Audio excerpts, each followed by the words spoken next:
Je vous le disais en titre, les travaux de dépollution de l'ancien site militaire à Aroué se poursuivent.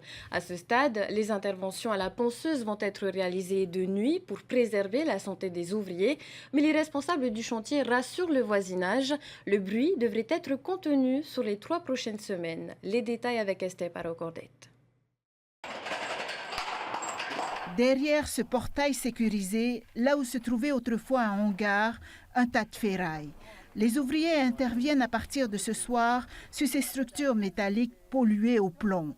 Les travaux consistent à enlever la peinture plombée.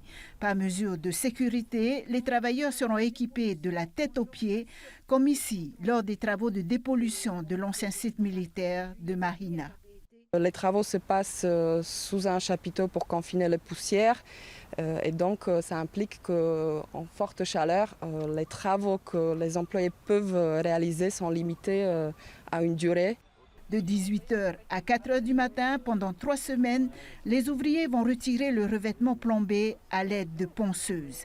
Le bruit ne devrait pas dépasser la limite tolérée, 70 décibels. Si les riverains constatent que l'entreprise ne respecte pas les consignes et ne respecte pas les travaux qui ont été accordés, ils peuvent faire appel à la mairie ou à la police municipale.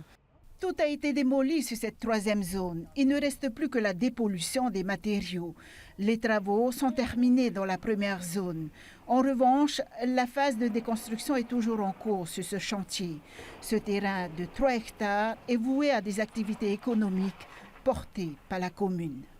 Le projet d'aménagement il est ambitieux, il doit permettre aussi de déplacer des activités, notamment des activités qui sont côté mer.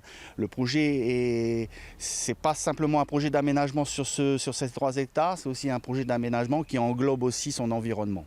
Après 7 ans d'attente, la commune devrait voir le bout du tunnel en février 2025. Il ne devrait plus y avoir de bâtiments sur cet ancien site militaire.